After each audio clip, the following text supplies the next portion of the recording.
আর দশম শ্রেণীর ছাত্রছাত্রী, আজ তোমাদের জন্য একটা দুর্দান্ত ক্লাস নিয়ে চলে এসেছি।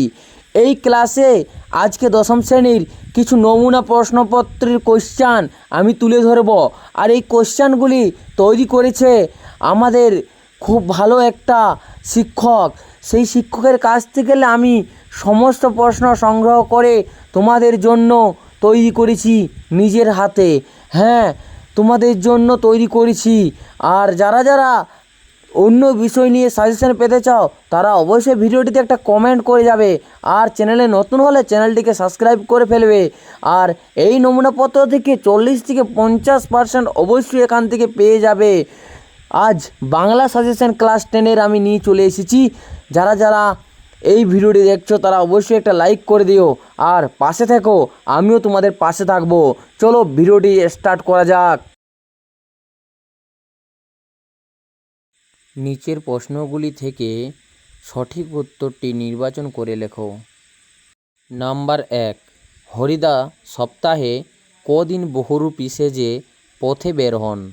উত্তরটি হলো 1 দিন। পরের প্রশ্ন, দিগম্বরের জটায় হাসেন? উত্তরটি হলো শিশুচাঁদের কর।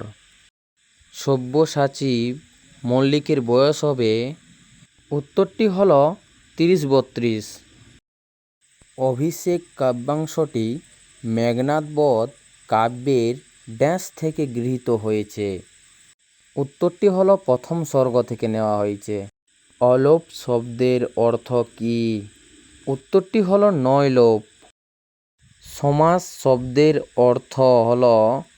উত্তরটি হলো সংক্ষেপ। 7 নম্বর প্রশ্ন, দশানন কী সমাস? এটা তোমাদের জন্য বাড়ির কাজ দেওয়া রইল।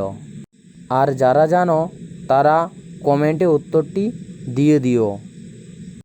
এখনও পর্যন্ত যারা যারা ভিডিওটি লাইক করোনি তারা ভিডিওটি লাইক করে দাও। আর যারা চ্যানেলে নতুন আছো তারা চ্যানেলটি সাবস্ক্রাইব করে দাও। শেষ প্রশ্নটি হচ্ছে, কৃত্তিবাস রামায়ণ রচনা করেন? নিম্নরেখ পদটি কোন সমাসের উদাহরণ? এটাও তোমাদের জন্য বাড়ির কাজ দেওয়া রইল। যারা উত্তরটি জানো তারা কমেন্টে অবশ্যই উত্তরটি দিয়ে যেও।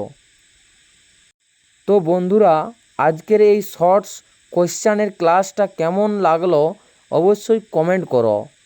চ্যানেলে যারা নতুন আছো তারা চ্যানেলটি সাবস্ক্রাইব করে ফেলো। আবারও দেখা হচ্ছে ক্লাস 10-এর নেক্সট কোশ্চান নিয়ে নতুন একটি ভিডিওতে। ততক্ষণ পর্যন্ত টাটা, বাই বাই।